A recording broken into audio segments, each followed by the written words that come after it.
Eu sempre acreditei que confiança era como vidro, transparente, bonito, mas fácil de quebrar. Só não imaginava que quem iria jogar a primeira pedra seria ela. Naquela quinta-feira, eu estava em casa, sentado no sofá com o notebook dela no colo. Ela mesma tinha me pedido para imprimir uns documentos da faculdade porque estava atrasada para uma reunião no trabalho. Nada demais. Eu fazia isso sempre. Quando abri o navegador, percebi que o e-mail estava logado. Não costumo fuçar em nada dela, eu confiava, de verdade, mas algo naquela notificação piscando no canto da tela me chamou a atenção. A mensagem tinha chegado minutos antes, e o título dizia: "Não vejo a hora de estar nos seus braços." Por um instante, achei que fosse spam, propaganda ou alguma bobagem.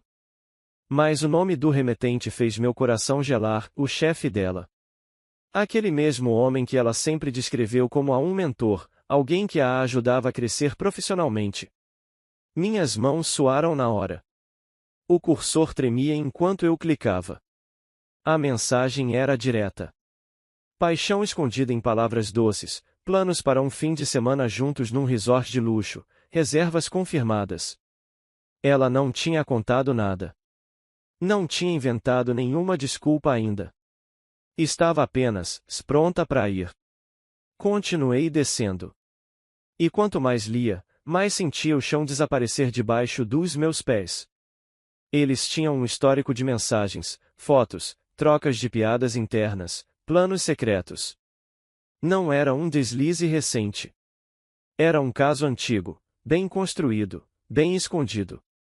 Senti um nó se formar na garganta, daqueles que sufocam. A cabeça latejava.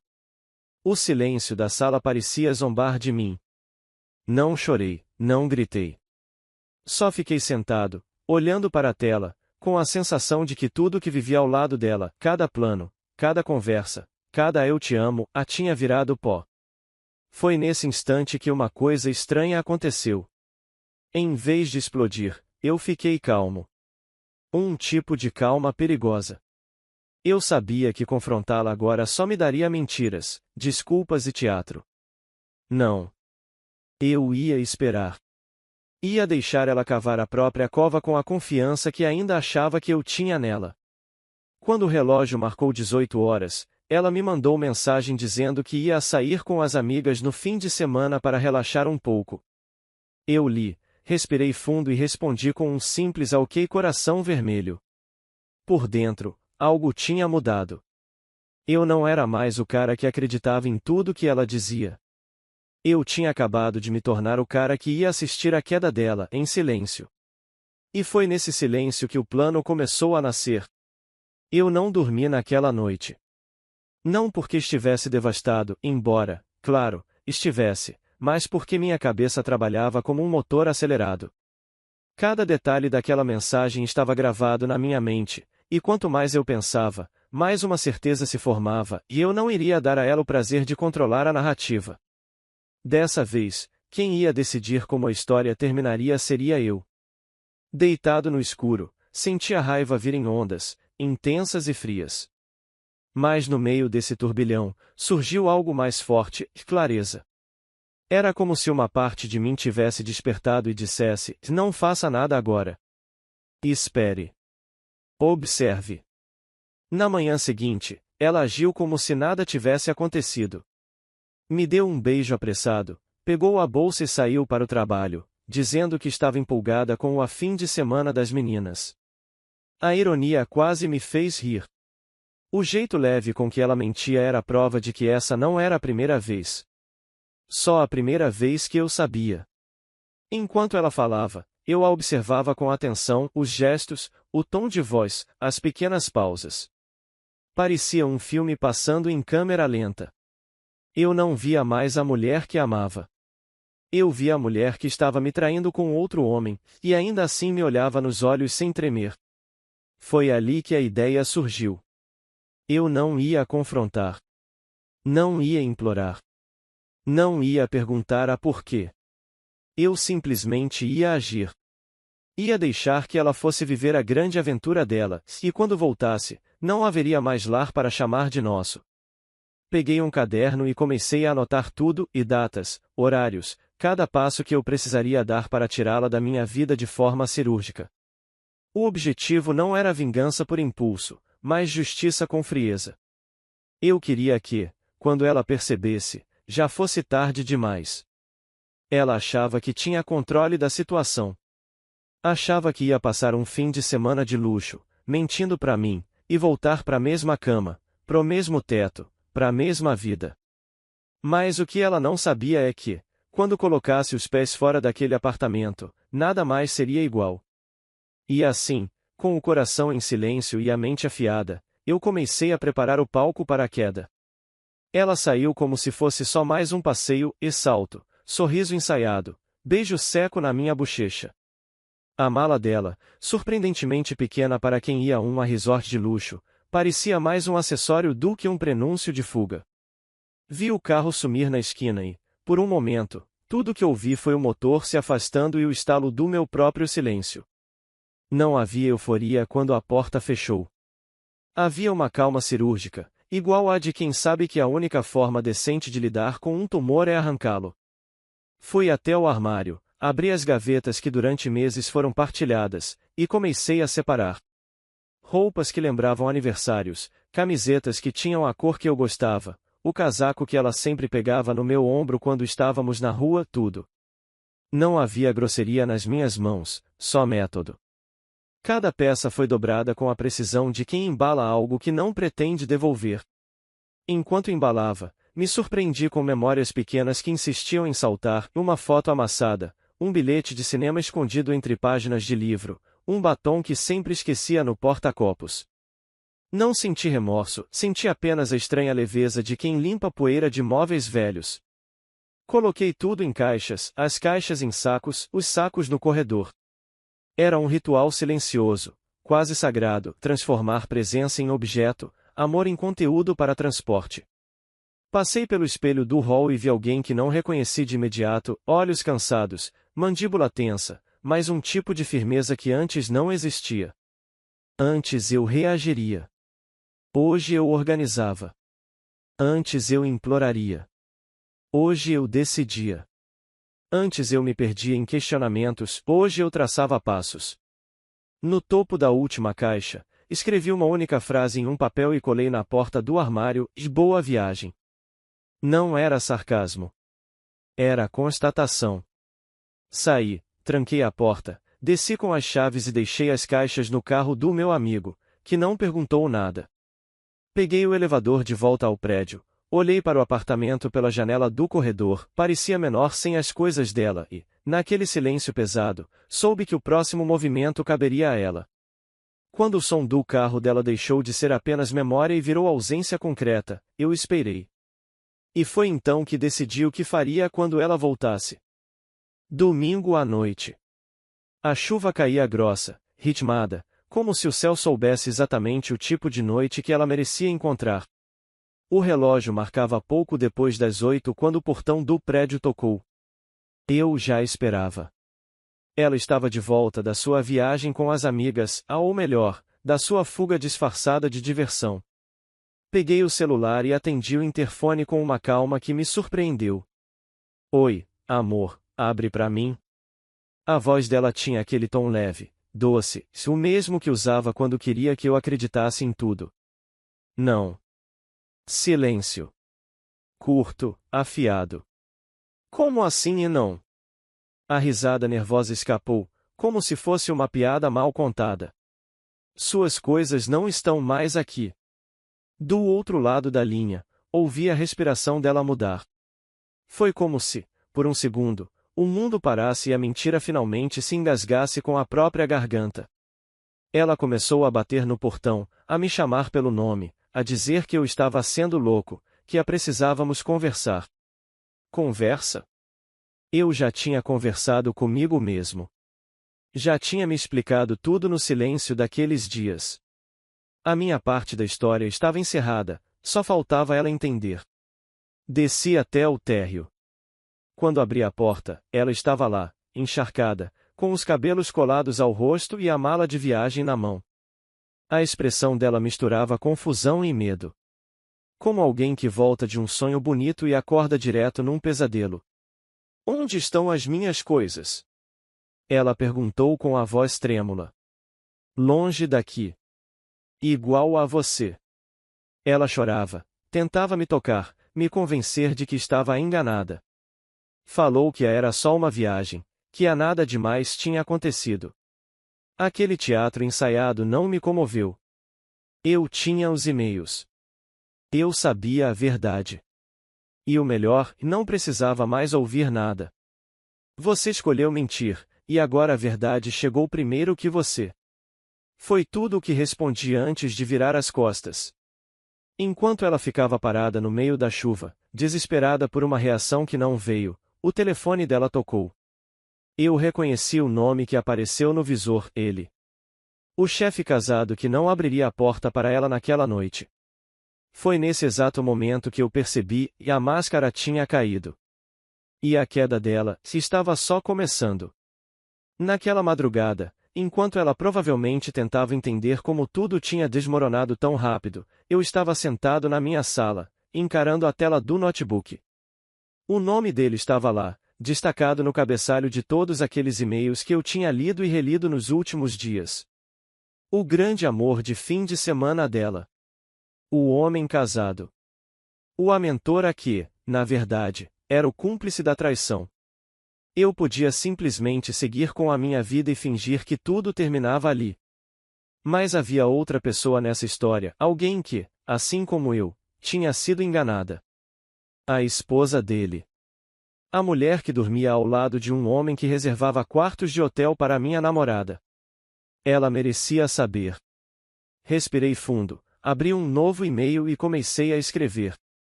Nada de drama, nada de raiva descontrolada. Cada palavra era medida como se fosse uma peça de um quebra-cabeça que precisava se encaixar perfeitamente. Expliquei que eu era namorado da funcionária dele e que havia descoberto a traição através de mensagens trocadas entre os dois. Anexei os prints, as confirmações da reserva no hotel e até uma foto que ela mesma tinha tirado e esquecido de apagar do notebook. Por um segundo, hesitei. Aquela era uma linha sem volta. Ao clicar a enviar, eu estaria puxando o fio que rasgaria de vez a farsa que os dois tinham construído.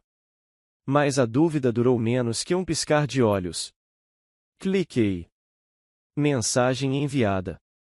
No dia seguinte, por volta do meio-dia, meu celular vibrou. Era uma resposta. A mensagem era curta, direta, e gelou minha espinha de um jeito que nem a traição tinha conseguido. Obrigada. Eu já sabia que havia algo errado. Agora tenho provas. A frieza naquelas palavras dizia mais do que qualquer desabafo. Era o tom de quem não vai berrar, vai agir. A esposa dele não era o tipo de mulher que engole mentiras calada. E, naquele instante, percebi que a bomba que eu tinha soltado ainda estava no ar, prestes a explodir no meio da vida dos dois. Ela pediu mais detalhes. Enviei tudo. Sem censura, sem floreios. A verdade nua, como ela merecia. Eu não sabia exatamente como ela usaria aquilo, mas uma coisa era certa, o mundo dos dois estava prestes a ruir e não seria eu quem levantaria a voz. Ela faria isso no momento perfeito, se eu já imaginava onde. Ela sempre falava dessa festa como se fosse um evento de gala, o chefe sempre organiza tudo com perfeição. É o evento mais importante do ano. Era a celebração de fim de ano da empresa, terno, vestido, discursos, brindes, e claro, os holofotes voltados para ele. O grande líder. O mesmo homem que tinha passado um fim de semana com a minha namorada num resort. Mal sabia ele que, dessa vez, os holofotes não iriam iluminá-lo, se iriam queimá-lo. A esposa dele não me contou o que planejava. Apenas disse, e eu sei o que fazer. E pelo jeito frio com que escreveu, eu acreditei. Então, na sexta-feira à noite, quando o salão estava lotado, todos os funcionários reunidos, champanhes sendo erguidas no ar, ela entrou. De vestido elegante, maquiagem impecável, olhar afiado como uma lâmina. Ninguém imaginava o que estava por vir. Ela caminhou pelo salão com calma, como quem tem todo o tempo do mundo. Cumprimentou algumas pessoas, esperou que o discurso do marido começasse e foi aí que tudo mudou. Quando ele pegou o microfone para falar sobre a parceria, confiança e ética, ela subiu no palco. A música parou. Os olhares se voltaram para ela. A tensão no ar era tão densa que dava para sentir na pele. Querido, já que está falando de confiança, acho que todos aqui merecem ver algo especial. Ela abriu uma pasta. De dentro, tirou um pendrive. O telão atrás do palco se acendeu. Primeiro vieram os prints dos e-mails, depois as fotos, por fim, a cereja do bolo e a confirmação da reserva no hotel, com o nome dele e da minha namorada lado a lado. A sala inteira ficou muda. Gente segurava a respiração, outros olhavam para ela, minha ex, com aquela mistura de choque e nojo. Ela estava parada no meio do salão, pálida, tremendo, sem chão. O chefe engasgou com as palavras. A esposa, por sua vez, não gritou, não chorou, não implorou. Apenas disse: parabéns pelo casal. Porque a única coisa que você vai celebrar daqui pra frente é o divórcio. E saiu, deixando um silêncio sepulcral no salão. Naquela noite, o chefe respeitado a virou piada. Minha ex virou manchete interna. E eu só assisti tudo de longe, em silêncio.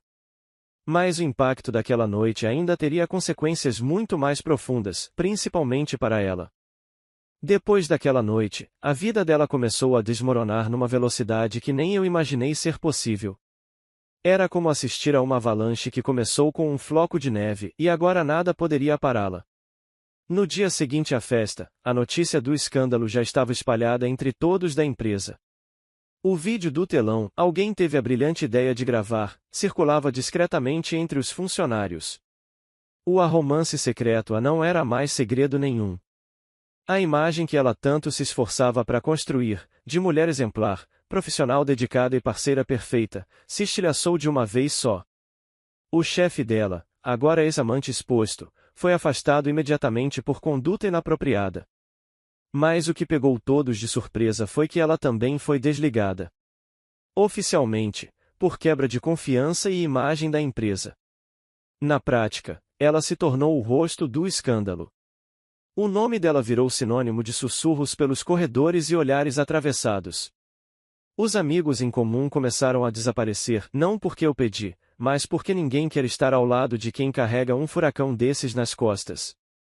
Em poucos dias, a vida social dela, antes movimentada e cheia de risadas forçadas, virou um deserto. Quando soube que o chefe, o homem por quem ela arriscou tudo, se recusou a falar com ela depois do escândalo, foi como a última pá de terra sobre o túmulo do relacionamento deles. Ele voltou para a própria vida, tentando salvar a imagem pública e o patrimônio. Ela, por outro lado, ficou no limbo. Foi então que a família dela entrou na história. Eu sempre tive uma boa relação com eles. Almoços de domingo, conversas longas com o pai, respeito mútuo com a irmã. Mas quando a verdade veio à tona, a mãe dela foi a primeira a defender o indefensável. Ela errou, mas não merece ser abandonada assim. Foi o que ela me disse, como se trair fosse só um tropeço qualquer. O resto da família, no entanto, não foi tão cego. O pai dela não quis olhar na cara da filha por dias. Os irmãos se calaram, constrangidos. E a irmã dela, a irmã dela me olhava de um jeito diferente. Não com pena. Com algo mais profundo. Foi no meio dos destroços da vida dela que alguém inesperado começou a se aproximar de mim, alguém que sempre esteve ali, em silêncio. E dessa aproximação, nasceria algo que nem eu tinha previsto. Eu sempre gostei da família dela, mas havia uma pessoa em especial que sempre me tratou de forma diferente, e a irmã mais nova. Não era uma diferença gritante, dessas que você percebe de imediato. Era sutil. Estava nos detalhes, no jeito como me ouvia com atenção quando eu falava, na forma como ria das minhas piadas mais idiotas, ou como se importava de verdade com o que eu sentia. Sempre achei que fosse apenas carinho de cunhada, mas, no fundo, havia algo ali que eu nunca tive coragem de enxergar. Depois de todo o escândalo, quando a minha ex tentou voltar para o apartamento e eu a impedi, foi a irmã dela quem apareceu. Não por ela, mas por mim.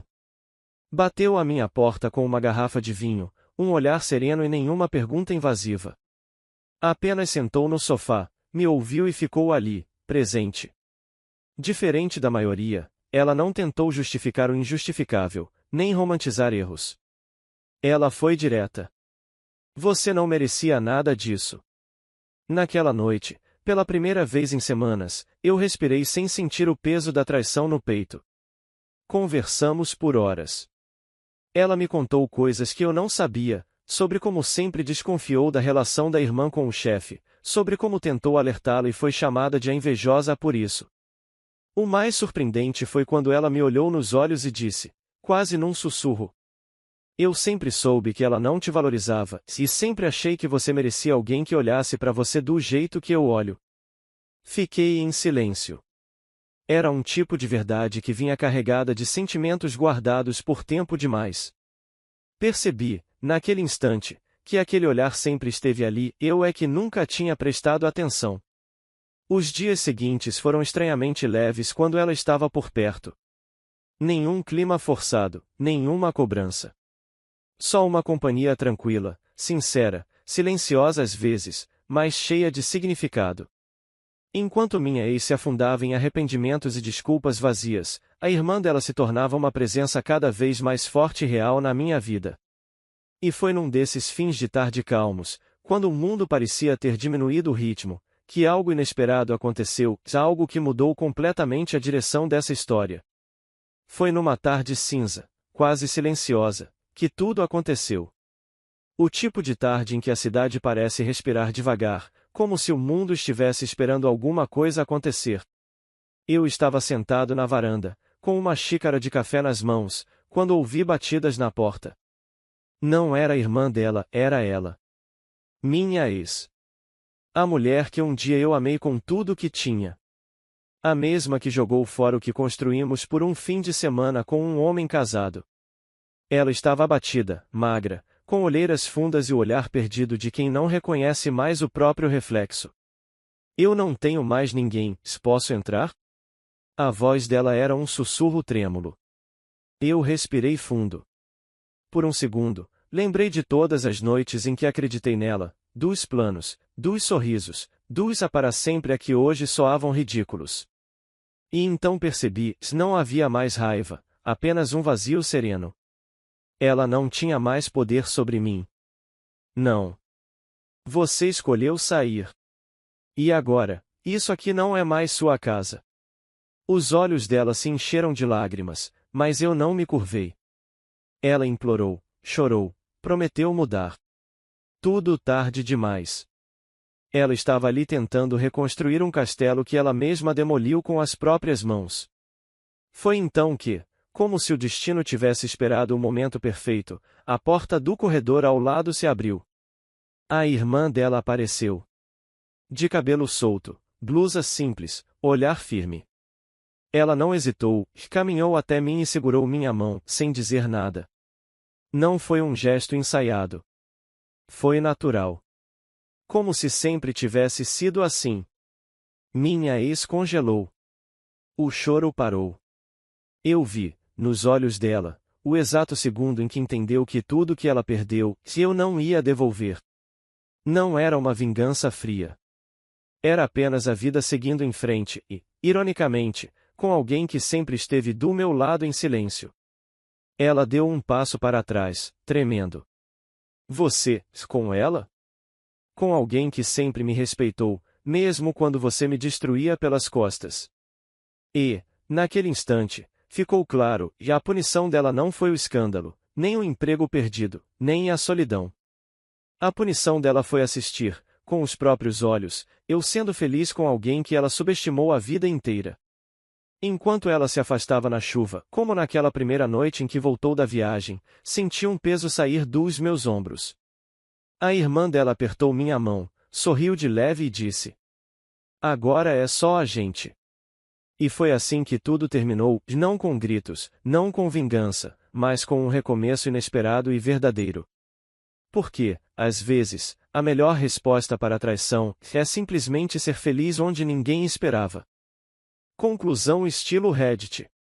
Sabe, no fim das contas, eu aprendi que nem toda dor precisa de vingança barulhenta. Às vezes, a vida tem um senso de justiça silencioso, mas implacável. Eu não precisei destruir nada, ela mesma fez isso. Só fiquei em pé, firme, e quando o castelo de mentiras dela desabou, eu estava livre. A ironia é que, no meio do caos, encontrei alguém que sempre esteve ao meu lado, quieta, observando tudo e que me deu aquilo que eu mais precisava, paz. Ela perdeu tudo. Eu ganhei a mim mesmo. E, honestamente, isso foi a maior reviravolta de todas. Diamante laranja pequeno moral da história: quem brinca com fogo, uma hora queima sozinho. Diamante laranja pequeno.